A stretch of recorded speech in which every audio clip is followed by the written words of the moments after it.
สบายดีพี่น้องมื้อนี้สิพามาส้มเทคนิคโดยวิธีการพี่น้องเนาะหรือว่าผลงานในการเสียบยอดมะเขือพี่น้องใส่กับต้นหมากแข็งเนาะอ่าคลิปนี้ก็อะไรเคยเฮ็ดลงให้เพื่อนๆพี่ๆน้องๆเนาะเฮาได้เบิ่งได้ส้มกันแล้วเนาะอันนี้มัดมาเสียบยอดมาได้ประมาณอาทิตย์หนึ่งพี่น้องแล้วก็สิมาแกะทงยางออกเนาะว่ามันจะติดดีบ่พี่น้องเนาะอ่า ราชิพาพี่น้องเข้าไปเบิ่งกันเนาะพี่น้องเนาะนี่ผลประโยชน์ของมันพี่น้องผลประโยชน์ก็คือก็มาแข่งเนี่ยเขาจะหากินเก่งเนาะพี่น้องเนาะนี่จะถอดออกพี่น้องนี่ตัวนี้พี่น้องนี่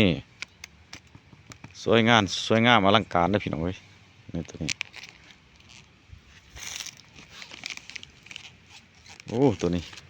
โอ้ดีตัวนี้นี่ตัวนี้พี่น้อง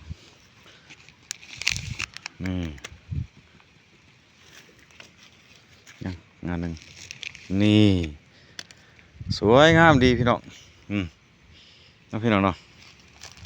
นี่ผลประโยชน์เนาะพี่น้องเนาะสิมาบอกผลประโยชน์ก็คือมันจะติดมันจะใหญ่ไว้พี่น้องเนาะใหญ่ไว้ติดไว้แล้วเฮาก็บ่ละยากใส่ฝุ่นหดน้ำมันหลายพี่น้องเนาะเพราะว่าต้นมะแข้งมันจะเป็นต้นไม้ที่ว่าหากินเก่งพี่น้องเนาะหากินฝุ่นแบบธรรมศาสตร์ของเขาเนาะเพราะว่าเขาก็อยู่แบบธรรมศาสตร์เนาะแล้วมันก็จะอายุหลายปีพี่น้องเยื่อเนาะอันนี้เอามาฝากมาตอนเพื่อนๆพี่ๆน้องๆเขาเนาะได้เบิ่งได้ชมกันที่ลองเอาไปเฮ็ดต่อแล้วพี่น้องเด้อเอาเป็นแนวทางเอาไปเป็นต้นแบบพี่น้องมักสายพันธุ์ใดก็ได้พี่น้องต้นเดียวใส่ซีก็ได้3ก็ได้หรือสายพันธุ์เดียวก็ได้นะพี่น้องเนาะอันนี้เขาเอามาฝากเพื่อนๆพี่น้องๆเขาบางท่านก็สิเคยเห็นบางท่านก็สิบ่เคยเห็นเนาะ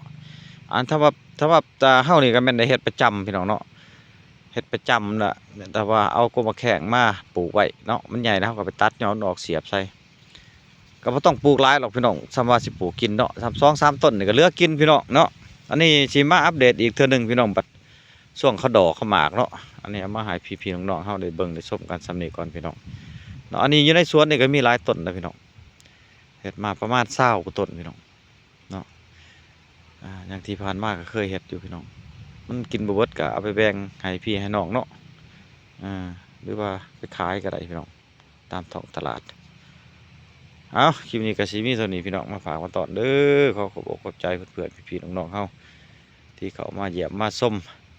กดไลค์กดแชร์กดติดตามกดกระดิ่งพี่น้องเนาะกดหัวใจเพื่อบ่พลาดคลิปใหม่ๆเพื่อเป็นกำลังใจให้พี่น้องเอาคลิปนี้ก็สิบ่มีหยังเด้อพี่น้องเด้อ